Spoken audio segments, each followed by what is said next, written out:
Cause I rhyme. Y'all like that? It was a little. So, y'all was recently at the Kickback. Y'all did a little performance for us. It was great. It was. It was awesome. Kayla Renee still wants that merch though. I mean, Just I wanna give a t-shirt. just want to put that out there. You know what I'm saying? Want to get that merch. So, tell us how y'all felt doing that particular kind of show because I know y'all we was talking about it earlier. So about really haven't done a rap show before, the vibe and the different feelings. So walk us through those feelings. Well, I think that everybody there was into the music, Mm-hmm. which is kind of a big thing. You know, we play at some of the other bars and restaurants in Jackson, and it's not always about coming to see the band. You know, it's Right. generally about people just going and hanging out and trying to meet somebody or whatever. But it felt like everybody at Kickback was there for the music, and they were listening, and I think it was appreciated. So I appreciated that. I had a great time. That was a very different atmosphere, and it was very fun. It was. We enjoyed it. We loved all the other artists as well. Well, y'all rocked it. I was very happy to see y'all up there on that stage doing what y'all do best, and that's rock at the house. So let's get into how y'all became a band. How did y'all form? You know, we're missing only one member out of the three of y'all. The drummer, shout out. So whose idea was it to get all y'all together and hey, let's make some music together? You want to take this? Started with these guys. Yeah, Trey Perez, Yeah. this guy here. Well, Lee and I lived next door to each other for a while, way back when, and I moved away with my wife Carrie, and we kind of didn't see each other for a while, and I started a poker game with Jason. Mm-hmm. And we'd get together every couple weeks and hang out and play poker. And I'd been trying to get him to get his drum set up for a while, and finally did. And we just started jamming. I was like, my buddy Lee needs to get over here and get it. And we messed around with that for a while. We're like, we need a bass player. And Lindley appeared out of nowhere. And we've just been pushing forward since then. So when it comes to the lyrical side of it, That's Lee. that's Lee. So I know we was talking one time talking about your the way that you go through and write the lyrics. So just give us a little bit of your mindset when you're writing your song because you got some real powerful and deep lyrics in your songs. Thank you, man. It starts from the music first, so the lyrics are usually come after the music.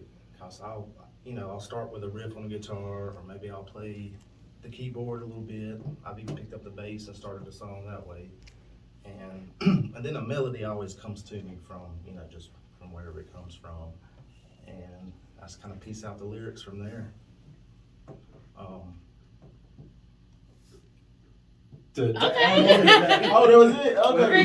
Lee's told me a bunch of times that he has very vivid dreams. Uh-huh. And he remembers them, and they echo in his head throughout the day.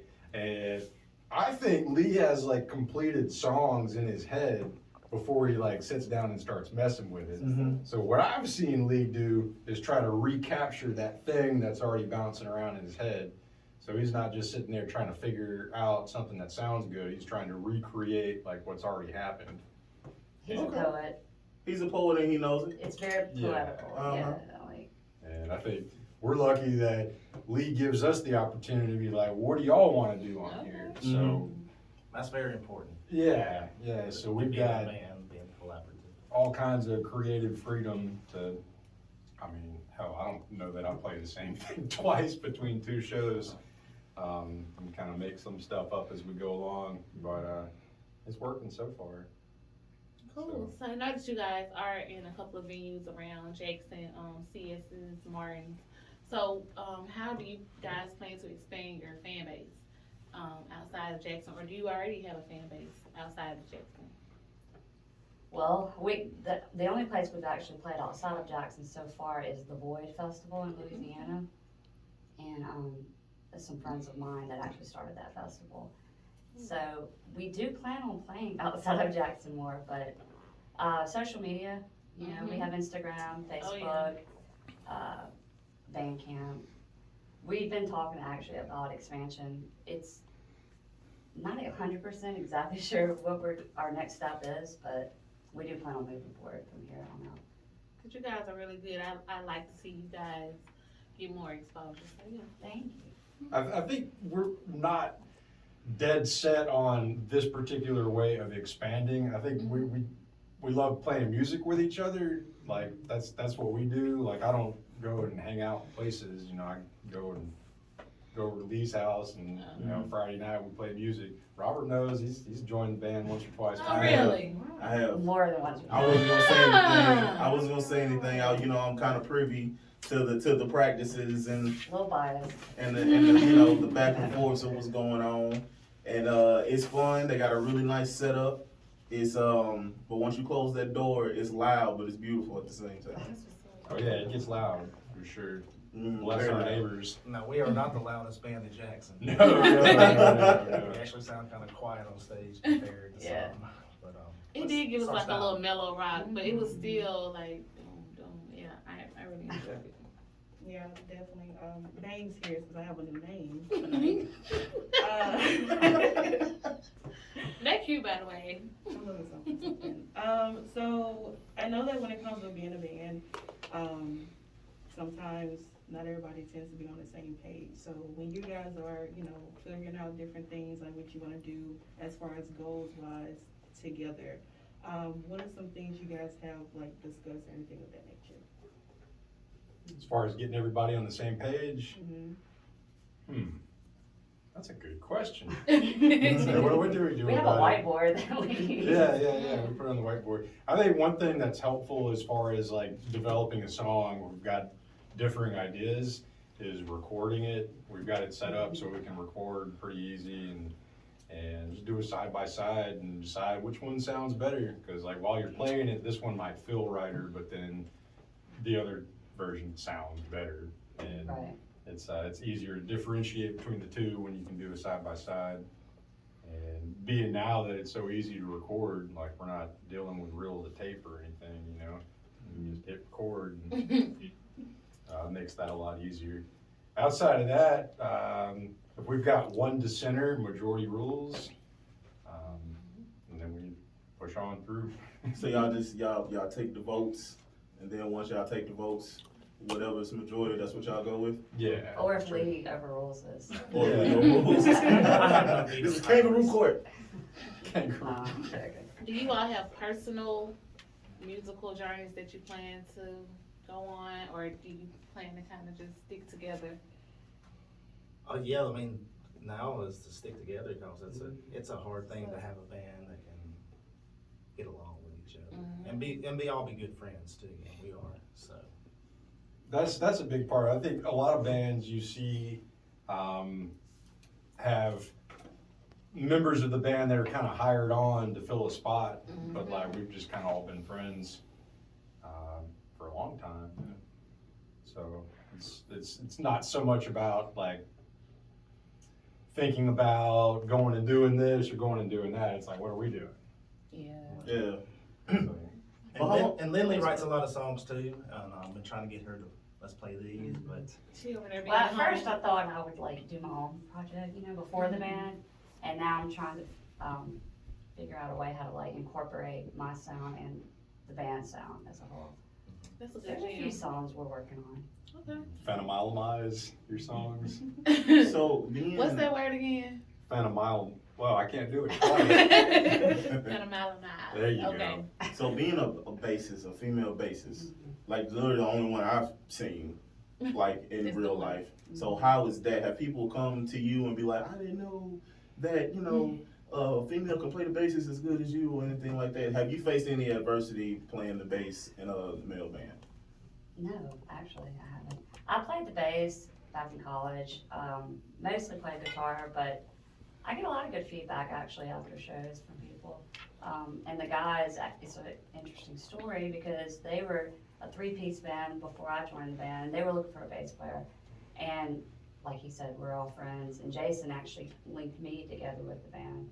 And I saw them live, and it was just the two guitar players and Jason. And I walked up to them afterwards and I was like, y'all need a bass player. So I got a bass, I'm gonna join the band. That's pretty much how that happened. Yeah. Just letting you guys know I'm coming to the next Yeah, practice. and I did, so. So how long have y'all been together? I think I missed that question. As a band, I know y'all been friends for a long time, but as a band doing shows. Well, we've had a couple of permutations. The Werewolf Video was 2015. 16, 15, something. Well, 2015 was when we did the Lucky Town Battle of the Bands thing. That was our first foray into the public with that. Without And me, then, actually, just us three.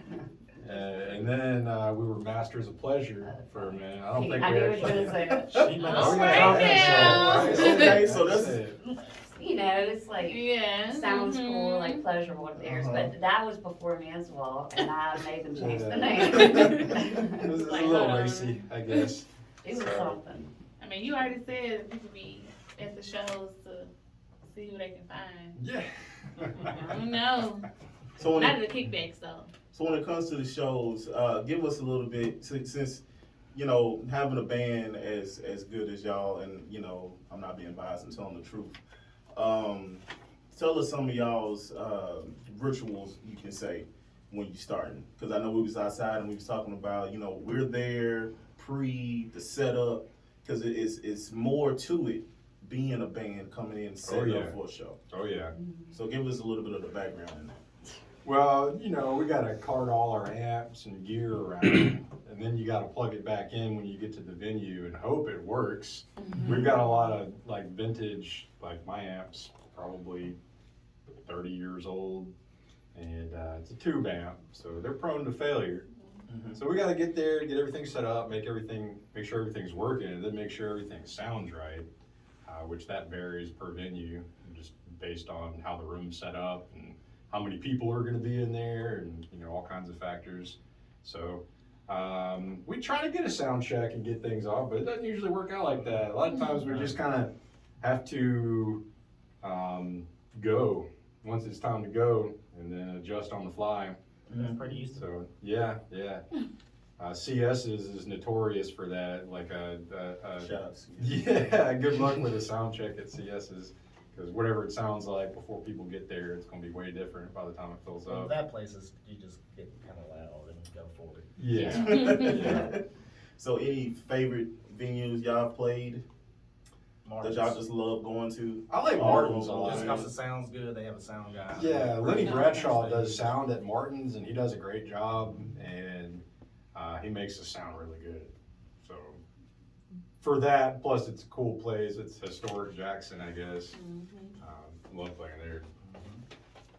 So I know, like, individually, a lot of artists have their own influences when it comes to creating their music. So who are some artists or bands that you may have grown up listening to, that you may have, like, kind of, as far as, like, their work ethic or maybe just a little bit of their sound, how they have may have influenced you?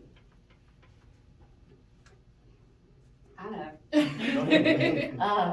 To me, Radiohead comes to mind. A lot of 90s influencing, I would say, with our sound. Yeah, I like Yo La Tengo, but the way that their guitars work. Neil Young's a big one for me. He's got that kind of lingering lead, and I do that on a lot of songs. What you got, Lee? Excuse me.